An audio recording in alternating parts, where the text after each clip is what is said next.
Bonjour, j'ai vraiment beaucoup de joie de vous retrouver ce matin.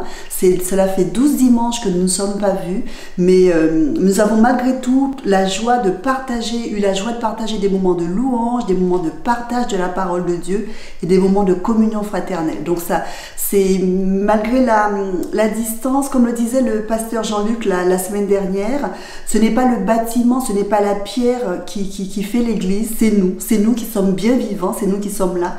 Et prêt encore à chanter les louanges de Dieu ce matin, prêt encore à chanter les merveilles de Dieu, prêt à continuer à avancer quoi qu'il en coûte, prêt à nous laisser enseigner la parole de Dieu. Parce qu'il n'y a rien de meilleur, n'est-ce pas, que de connaître Dieu, que de le servir, que de vivre par la foi et partager autour de nous l'amour de Jésus sur la croix. Dieu demeure le Dieu des miracles et le Dieu des lumières dans les ténèbres. Je me couche et je m'endors en paix, car toi seul, ô Éternel, tu me donnes la sécurité dans ma demeure. C'est vraiment ça qu'on veut chanter ce matin, on veut louer le Seigneur pour cela. Et nous voulons vraiment chanter ces merveilles ce matin, parce que quoi qu'il en coûte, quoi que nous fassions, nous nous endormons et nous nous couchons en paix, parce que Dieu est là.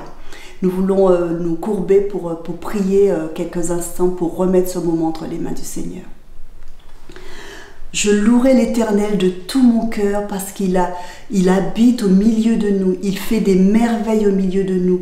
Il est là, il siège au milieu de son peuple. Il est dans nos maisons, il est dans nos demeures. Il est à notre droite, à notre gauche. Il ne nous abandonne jamais. Et pour cela, nous voulons vraiment te louer, Père, ce matin. Chanter tes merveilles, chanter ta gloire, chanter qui tu es et proclamer ton saint nom dans nos familles, Seigneur, autour de nous, avec nos amis et continuer quoi qu'il en coûte de célébrer ton saint nom. Tu règnes au-dessus des cieux, Seigneur. Tu as un avenir pour nous fait d'espérance et de paix. Et ça n'a pas de prix, Père. Merci pour tes merveilles. Amen.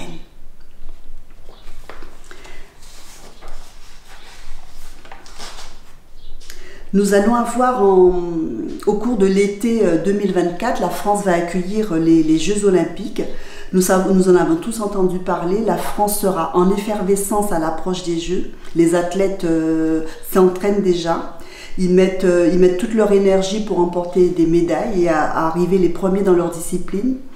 L'apôtre Paul nous encourage à participer justement à une course, la course la plus importante. Il nous encourage à courir de manière à remporter le prix suprême, le prix suprême.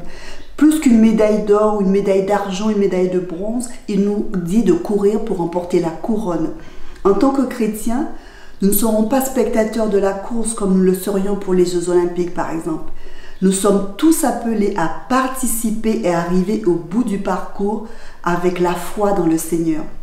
Il est dit dans Philippiens 3, du verset 12 à 14, « Ce n'est pas que j'ai déjà remporté le prix ou que j'ai déjà atteint la perfection, mais je cours pour tâcher de le saisir, puisque moi aussi j'ai été saisi par Jésus-Christ.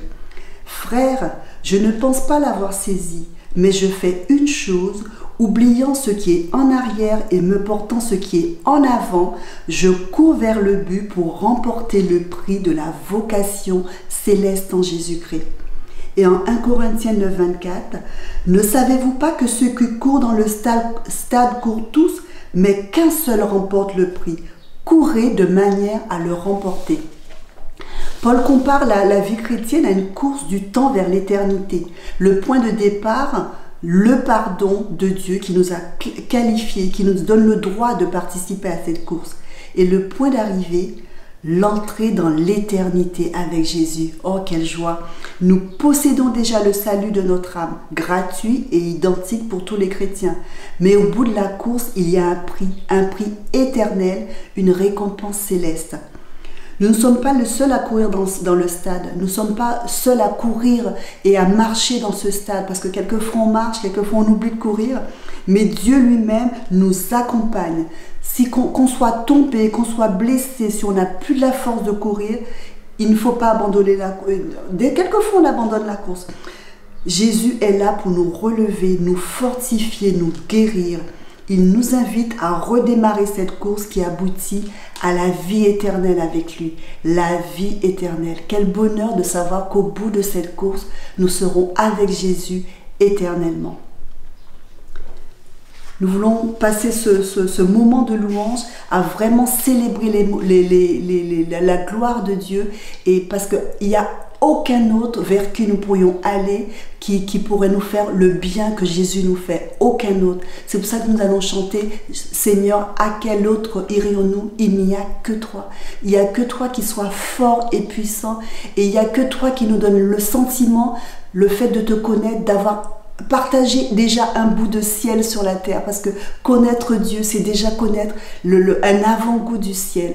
Et nous voulons vraiment chanter les merveilles de Dieu ce matin et lui dire: tu règnes Seigneur, tu règnes dans nos vies, et nous allons bientôt régner avec toi dans ton ciel. Que Jésus soit loué, que Dieu soit loué, que le Saint-Esprit soit loué ce matin. Gloire à Dieu.